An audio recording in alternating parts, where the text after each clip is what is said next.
সর্বোচ্চ বিচার ফাঁসি দেখতে চাই।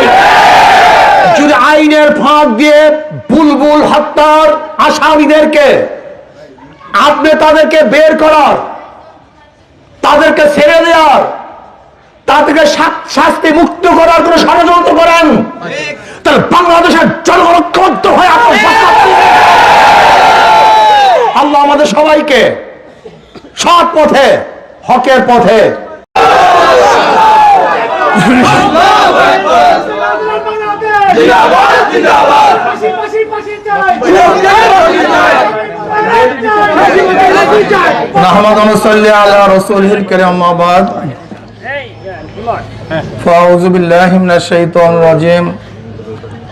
বিসমিল্লাহির রহমানির রহিম। আসলে আজকে আমরা খুবই দুঃখিত, ব্যথিত, মর্মাহত যে আমাদের সাথী বুলবুল আজকে আমাদের থেকে বিদায় হয়ে চলে গেছেন। কিন্তু তিনি স্বাভাবিক বিদায় হন নাই, তাকে হত্যা করা হয়েছে, খুন করা হয়েছে। চিহ্নিত সন্ত্রাসীরা তাকে খুন করেছে। এরা বারবার মানুষকে খুন করেছে, অপরাধ করেছে, বহুত অন্যায়ের সাথে তারা জড়িত। এই সন্ত্রাসীদের বিরুদ্ধে বারবার মামলা হয়েছে, কিন্তু প্রশাসন যথাযথ ব্যবস্থা গ্রহণ করতে পারেনি। আমি মনে করি আজকে আমার ভাই যে হত্যা হয়েছে, এই হত্যার পিছনে প্রশাসনের সবচেয়ে বড় দুর্বলতা। কারণ প্রশাসন যদি সচেতন থাকতো, আগের থেকে অপরাধীদের বিচার করত, তাহলে অপরাধ সংগঠিত হতো না। আল্লাহ পাক কালামে পাকের মধ্যে ফরমান, অফিল কিসাসে হায়াতুন ইয়া উলিল আলবাব। কিসাসের মধ্যে তোমার হায়াত, কিসাসের মধ্যে তোমাদের জীবন। এর কারণটা কি আপনি চিন্তা করতে পারছেন? বাংলাদেশে যেই পরিমাণের মানুষ খুন হয়, যদি খুনিদের বিচার হতো তার 100 ভাগের 1 ভাগও খুন হতো না। তার মানেটা কি? খুনিদের বিচার না হওয়ার কারণেই খুন হয়। অপরাধীর বিচার না হওয়ার কারণে অপরাধ বাড়তে থাকে। দুর্নীতিবাজদেরকে বিচার না করার কারণেই গোটা সমাজ দুর্নীতিগ্রস্ত হয়ে গেছে। রন্ধ্রে রন্ধ্রে দুর্নীতি। আপনি দেখেছেন আজকে পত্রিকায় এক পুলিশ কনস্টেবল নয়, সে একজন এসআই, বিশাল এক ইয়াবার চালান সহ ধরা পড়েছে। আপনি চিন্তা করতে পারছেন? আজকে আচ্ছা বলেন তো, এই যে নারায়ণগঞ্জে 7 মার্ডার কারা করেছে? র‍্যাব। এই যে 7 মার্ডার র‍্যাব করেছে, আজও বিচার হয়নি, আজও তাদেরকে বিচার করা হয় নাই। যে প্রশাসন দুর্নীতির সাথে সম্পৃক্ত থাকে, তাহলে দুর্নীতি বন্ধ করবে কে? সরিষার মধ্যে যদি ভূত থাকে, সেই সরিষা দিয়ে কি ভূত ছাড়ানো সম্ভব? আজকে এত দুর্নীতি কেন, অপরাধ কেন? আপনারা গতকালকে বা তার আগের দিন ঊর্ধ্বতন এক পুলিশ অফিসারের বক্তব্য শুনেছেন। সে আক্ষেপের সাথে বলতেছে, আমরা এত রিস্ক নিয়ে একজন আসামিকে অ্যারেস্ট করি, এত রিস্ক নিয়ে জীবনের মায়া ত্যাগ করে, কিন্তু বারবার যারা অপরাধ করেছে 100 মামলার আসামি, সে দেখা যায় কয়েকদিন পরে আবার ছাড়া পেয়ে যায়।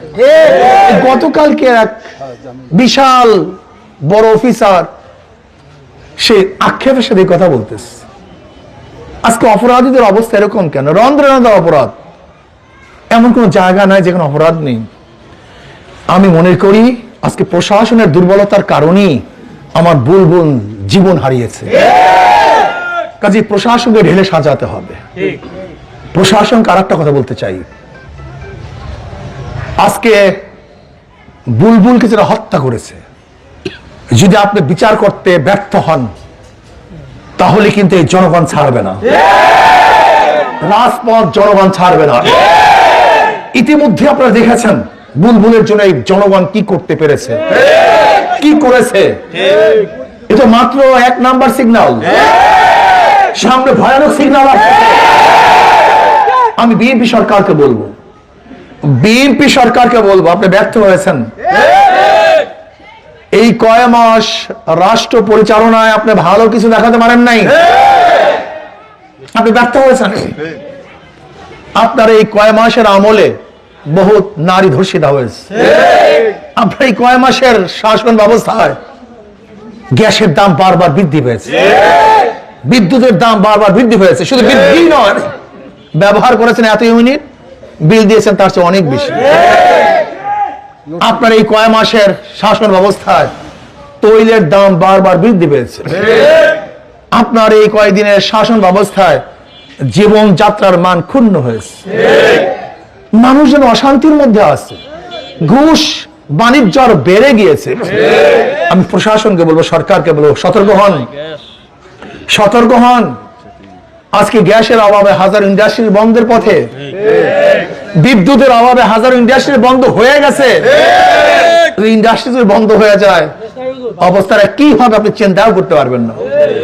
কাজে আমি প্রশাসনকে বলবো, অচিরেই বুলবুল হত্যার বিচার প্রকাশ্যে দেখতে চাই, সর্বোচ্চ বিচার ফাঁসি দেখতে চাই। যদি আইনের ফাঁক দিয়ে বুলবুল হত্যার আসামিদেরকে আপনি তাদেরকে বের করার, তাদেরকে ছেড়ে দেওয়ার, তাদেরকে শাস্তি মুক্ত করার কোন ষড়যন্ত্র করেন, তাহলে বাংলাদেশের জনগণ ঐক্যবদ্ধ হয়ে আল্লাহ আমাদের সবাইকে সৎ পথে, হকের পথে, ন্যায়ের পথে, অন্যায়ের বিরুদ্ধে আজীবন লড়াই করার তৌফিক দান করেন। এবং আমি ওসি সাহেবকে বলেছি, এসি সাহেবকে ধন্যবাদ দিয়েছে, খাস করে বন্দর থানার ওসি সাহেবকে আমি ধন্যবাদ জ্ঞাপন করছি। তিনি স্বল্প টাইমের মধ্যে আসামিদেরকে অ্যারেস্ট করতে সক্ষম হয়েছেন। ওসি সাহেবকে আমি ধন্যবাদ জ্ঞাপন করছি, তিনি তার দায়িত্ব পালন করতেছেন। আমি আরো ধন্যবাদ জ্ঞাপন করব যদি অচিরেই আপনি চার্জশিট প্রদান করেন, যারা দোষী তাদের বিরুদ্ধে আপনি থাকতে থাকতে চার্জশিট প্রদান করবেন। কোন অবস্থাতেই যেন যে ব্যক্তি দোষী না তাকে আসামি করা যাবে না, এবং যারা দোষী তাদেরকে কোনো অবস্থাতেই চার্জশিট থেকে বাদ দেওয়া যাবে না। আল্লাহ আমাকে আমাদের সবাইকে অন্যায়ের বিরুদ্ধে ন্যায়ের পক্ষে থাকার তৌফিক দান করেন। আল্লাহুম্মা আমিন। আল্লাহ বুলবুলের জিন্দেগীর সমস্ত গুনাহ খাতা মাফ করে দেন। আল্লাহ গোরস্থানের মধ্যে যত মুমিন মুত্তাকিনরা কবরে শুয়ে সবার কবরে আযাবকে মাফ করে দেন। আমাদের শায়খ মুর্শিদের কবরকে জান্নাতের বাগিচা বানায় দাও। মা দাদা সহ तमाम দুনিয়ার মাশায়েখদের মাকাবরি জান্নাতে আমাদের বন্ধ করে দাও। রব্বিরহামহুমা কামা রাব্বায়ানি